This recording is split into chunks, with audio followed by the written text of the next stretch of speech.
Assalamualaikum warahmatullahi wabarakatuh. Saya Alfizatur Rahma, NIM 2122186, kelas PAIE semester 1. Di sini saya akan membuat video UTS ke Minangkabauan, di mana Ibu menyuruh untuk menjelaskan salah satu materi yang telah kita pelajari. Di sini saya memilih untuk menjelaskan materi kato nanampe sumbang nan dua bale dan nilai-nilai pendidikan dan petata petitih Minangkabau. Yang pertama, kato nanampe. Kato nanampe adalah aturan yang memikat putra-putri Minang dalam berkomunikasi dan menyampaikan pemikiran dalam kehidupan sehari-hari. Yang pertama, kato mandaki. Kato mandaki ialah bahasa yang digunakan oleh orang yang status sosialnya lebih rendah daripada lawan bicara. Misalnya, dari murid kepada guru, orang muda kepada orang tua, bawahan kepada bosnya. Yang kedua, kato menurun. Kato menurun ialah bahasa yang digunakan oleh orang yang status sosialnya lebih tinggi daripada lawan bicaranya. Contohnya, orang tua kepada anaknya, kakak kepada adiknya, bos kepada bawahannya, mama kepada kemenakannya.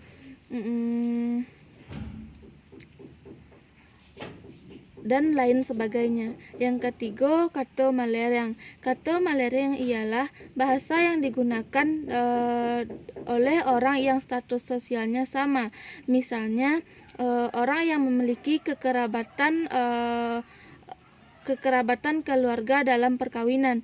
Misalnya, ipar kepada besan, mertua kepada menantu. Yang keempat, kato menurun, kato mendata. Kato mendata ialah bahasa yang digunakan oleh orang-orang yang posisinya sama dan memiliki hubungan akrab. Misalnya, orang yang berteman dekat dan orang yang bersepupuan. Nan kedua adalah sumbang nan dua bale. Sumbang nan dua bale adalah kode etik dalam kebudayaan Minang yang mengatur sikap dan perilaku yang mendekati kepada kesalahan yang tidak enak dilihat dan tidak enak didengar, dan juga menunjukkan kepada pelanggaran etika dan adat istiadat Minangkabau. Nilai-nilai karakter dalam Minang yang dianggap sebagai sumbang nan dua bale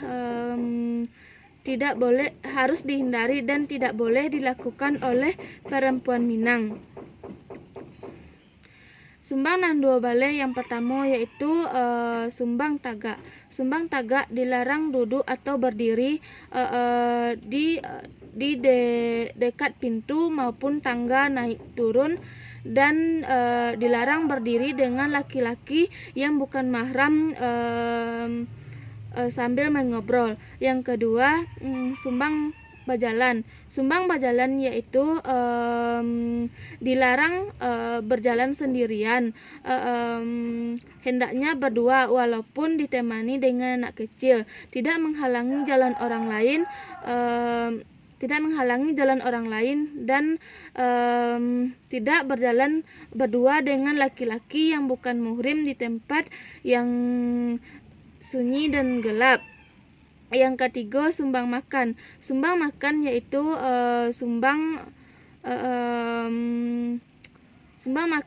atau etika makan, yaitu dilarang makan sambil berdiri, dilarang mengunyah sambil berjalan. Jika hendak mengambil nasi, hendaklah dikira-kira, dan dilarang mengambil nasi dengan ujung telunjuk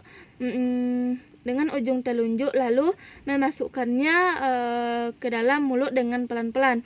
Yang keempat, sumbang yang keempat sumbang calik, yaitu dilarang melihat orang lain dan menatap barang orang lain, hendaknya menundukkan pandangan.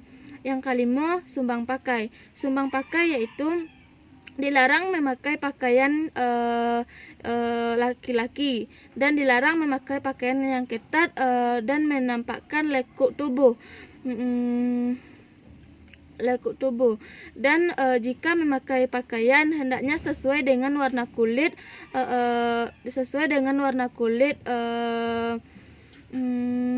bertujuan untuk menyejukkan pandangan. Yang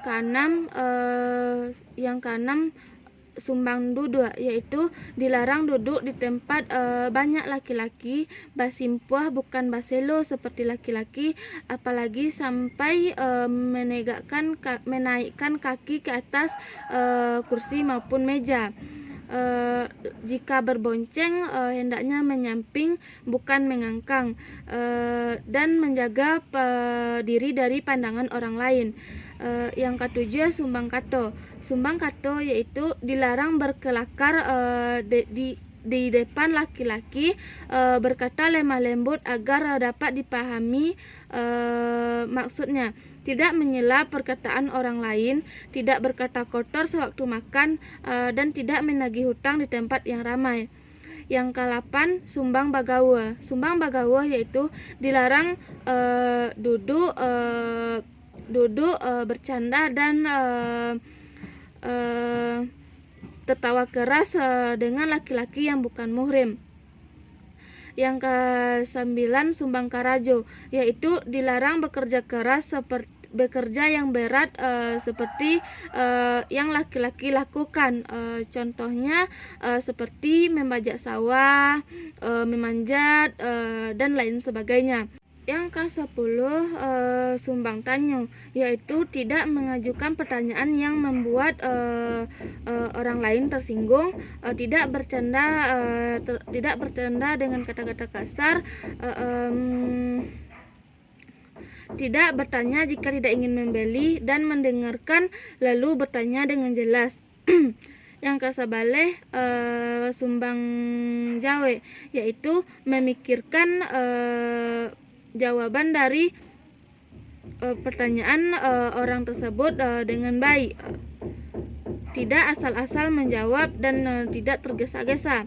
Yang ke-12 sumbang kurena atau sumbang tingkah laku, yaitu dilarang bertingkah laku yang tidak menyenangkan orang lain, seperti berbicara tetapi tidak melihat orang tersebut, berbisik, menertawakan orang yang jatuh, dan membuang sampah sembarangan, dan lain sebagainya.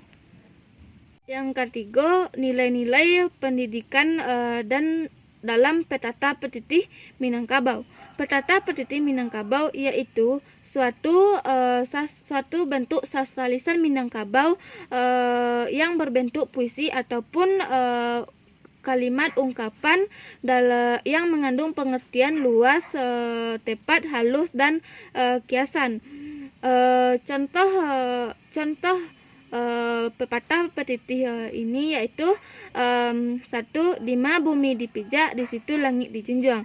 Maksudnya dalam pepatah ini dapat diambil makna yaitu bahwa seseorang harus beradaptasi di mana tempat dia berada, dengan cara menghargai adat dan istiadat atau budaya tempat tersebut.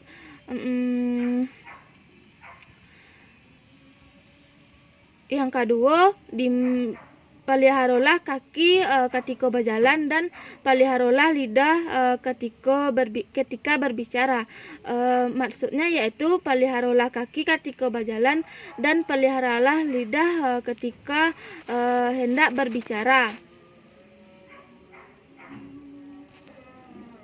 dan kita hendaklah mempertimbangkan apa yang akan terjadi di kemudian hari. Sekian video dari saya. Saya mohon maaf apabila ada kesalahan.